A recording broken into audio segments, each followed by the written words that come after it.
Hello guys, so in this video I'm going to talk about a concept I came up with, which is basically trying to solve a problem of levels.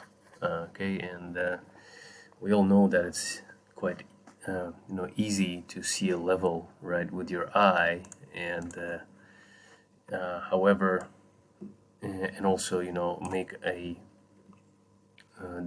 decision which is going to be absolutely based on your subjective feelings when the level ends. Okay, well, 50-50, right? 50% is going to be a subjective feeling that, okay, the level has ended, time to go for another level or something like that. However, when you start automating this stuff, it becomes really difficult to manage the levels. Okay, so I came up with an interesting approach, which I'm testing right now, and I kind of like it. So below, what we can see is actually it's just an ADX indicator, or parts of the ADX indicator, right? So we're just interested in these two lines, which are basically the red one and the green one.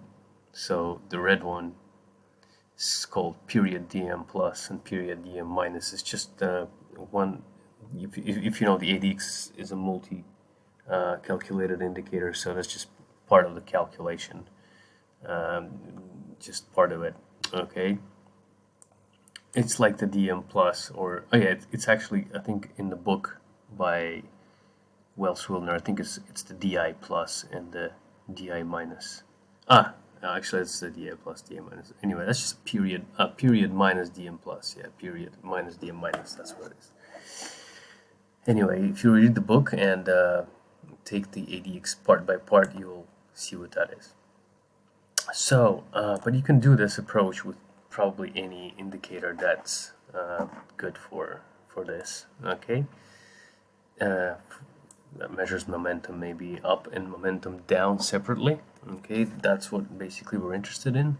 We're interested in the market, when it spikes up and when it spikes down. So when it spikes up, right, and we have a certain threshold that we can actually set, right? So if you can see here, it's like there's an ADX threshold, so I set it to 15 currently. So whenever the green line spikes above 15, okay, what I want to do, I'm going to start from the beginning. What I want to do is I want to start building levels, okay? And the biggest challenge is how do I actually update those levels, okay? And I want to update the level. So first, yeah, it's like, how about we build levels every time we spike into the threshold? And that's a bad idea, because then what you're going to get is just a bunch of levels, okay, going up and down, not stabilizing, just jumping up and then suddenly going down, because you might go into the threshold, like for example here, but at the same time, the price might have gone down or something. Okay, so the solution was, part of the solution, right, is to actually move the level up at any point. Okay, so when we go into the threshold, if the new high at that point, right, is actually higher than the previous level, we move the level up. Okay, so whenever it's higher, we move the level up. Okay, but that will get you to a point where we actually, get a level that is just going to stay there forever. Okay, so we need some sort of condition that will actually allow us to move the level down.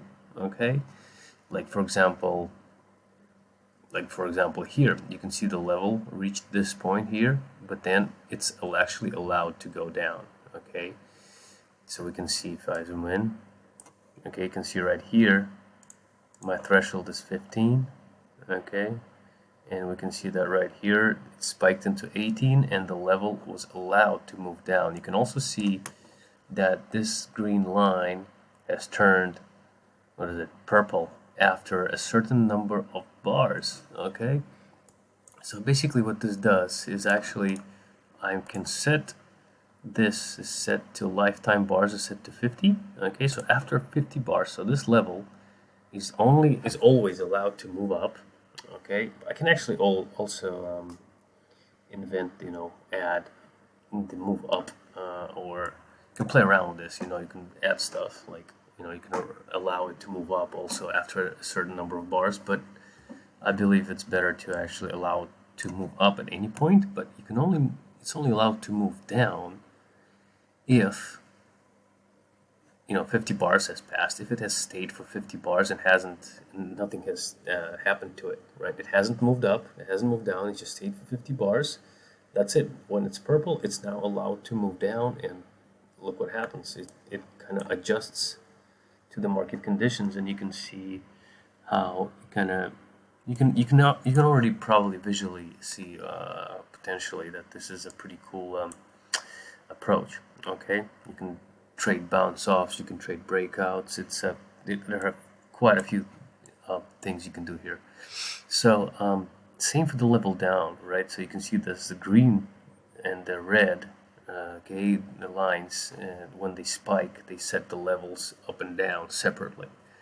Okay, and that was the whole concept behind this thing. Okay, just wanted to explain it before I build a strategy. You can actually build quite a few strategies around this, I think. Because, like, for example, let's find a nice spot. So, like, imagine here is our level, okay, and or actually probably no.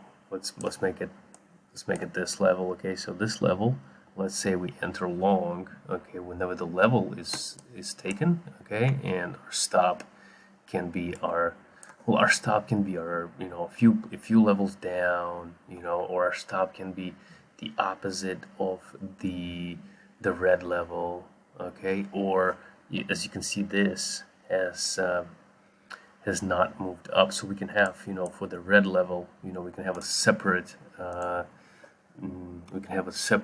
lifetime bars, which is set to be smaller, all right, so that the stop, it probably move up here and here as well, when it spikes. This is 10, this is 13. Well, anyway, right? So there's like a lot that you can do, play around this. Okay, you can actually set an ATR stop, whatever, right? So we can see that here. You can go one, you can buy another one here, you can buy more and scale in when the level goes up, okay, and then you can exit when this is hit, okay. So there are quite a few ideas of how to build strategies around this concept, okay. So check it out. Take care.